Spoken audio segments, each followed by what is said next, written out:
Welcome back. My name is Jason. 3 months ago, I quit my management consulting job to take a bet on myself. The official reason is that I quit to build a startup, but the real and more complicated reason is that I'm still exploring and testing out different ideas. The ideas, as well as my approach to my life, is constantly evolving, changing, and iterating. That being said, right now I'm building this social app called Matcha, which helps you meet more like-minded friends in the city in real life. And I think there might be a slight small change in direction, which I will get to. I have saved up enough to survive without getting paid for 1 year, which is why I've decided to chase after something that actually excites me instead of working a job I didn't particularly enjoy. So what am I even building? As a young professional living in London, I found it quite hard to meet new like-minded people that I would actually become friends with. Most of my social circle consists of old friends from school and college or people I meet from work. I wanted to meet people who can inspire me and help me see things in new perspectives.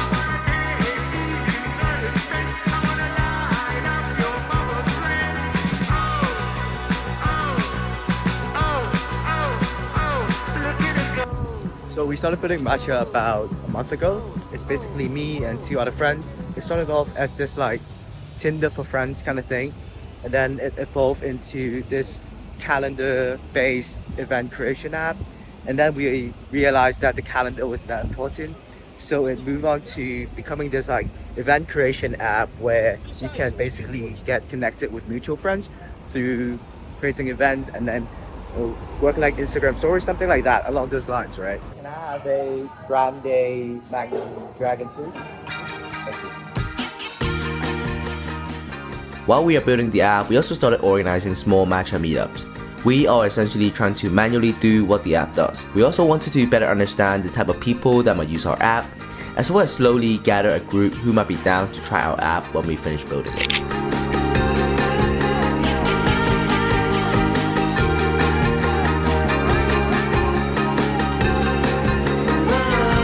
It's so hot today. Today is literally up to 29 degrees. But yeah, anyway, we are doing 2 things at the same time. We're building an app, we're also organizing in-person events. And I think there's gonna be a small change in direction for the next few weeks. What's really interesting is that people really enjoy the events that we put on. Essentially, every time we invite 4 to 6 people that don't know each other, but they are all mutual friends of me or my co-founders, but these are people that we think will get along together. We basically manually pick them and put them in a group, hopefully that they will become friends in the future. We've already had our first event and we did our user interview. And here's the problem. We don't actually know where the app fits into all of these. One common startup advice is to fall in love with the problem, but not the solution. And in this case, our problem is to help people meet more like-minded people in the city in real life. And the solution we had was the app. At this point, it almost felt like we are building the app for the sake of building an app. At least we're not sure what the app can actually deliver that people really want. If you're not new here, you'll remember that I literally built a prototype of the app last week that you can play around with your phone. I'll actually show you now if you're new. Basically this thing, if you click it open, there'll be like events that you can sort through, and then you can click into each event. Boom, boom. There's like a profile page. They can like register interest, boom, all that stuff. But yeah, basically a very simple toy version of my idea that people can play around with.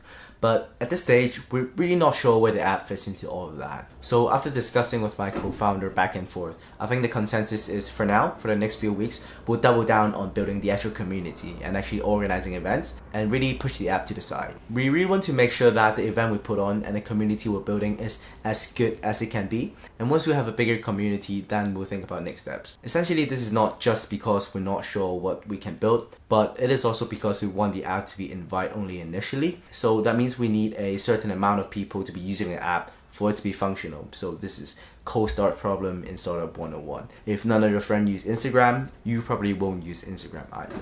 So that's another thing. We're trying to build up the community, have more people join us in this movement. And that's really something that I've been learning, which is that building startup is so hard because there's no roadmap. There's no step-by-step blueprint that someone can give you. All people can give you are general advice or broad stroke best practices. And at the end of the day, it is up to you to figure out what you actually need to do, what your customers actually need. So that's why this is so hard. But I think you have to start somewhere. This is all part of the journey. I'm fully prepared for this to not work out. And in that case, this will only help my next thing to be better because I can make more informed decisions and I have the experience of failing. So yeah, it's actually getting quite late. It is 10:30 p.m. right now. Probably gonna get working again tomorrow, and I'll talk to you tomorrow. Okay, I'm actually going somewhere, but before I do that, I realized there's something that I haven't touched upon, which is now that I'm not building Matcha, the app, actively, what am I doing with the rest of my time? And I think that's a very valid question. And I also think I have a pretty good answer to that. So if you remember, I said that I quit my job so I can explore different startup ideas. And essentially what I'm trying to build aren't hyper-growth, venture-backed startups like Facebook or Google. What I'm trying to do is build lifestyle businesses that brings me MRR. And in order to do that, the approach that I initially thought I would use was to actually learn coding and build these micro software that solves one thing really well. I kind of stumbled onto Matcha. Matcha isn't one of those micro software that I was thinking about, but two of my friends were really excited when they pitched me the idea. I got really excited, so that's how we started Matcha. But now that I have more free time, I think I'll actually go back to building those kind of software. Now, what that means is continue learning coding and trying to ship small projects really quickly. So yeah, that's essentially the plan from now on for the next month or so, at least. That's it for now. I actually have to go, but I'll catch you in a bit.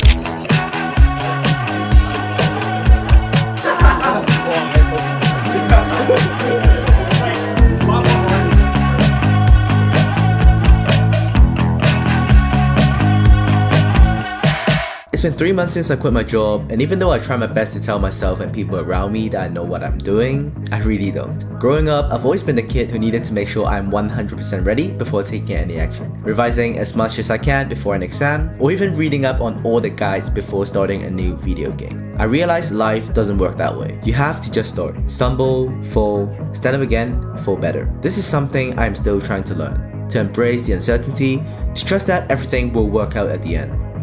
I don't know what the future holds, but that's what makes it interesting, right?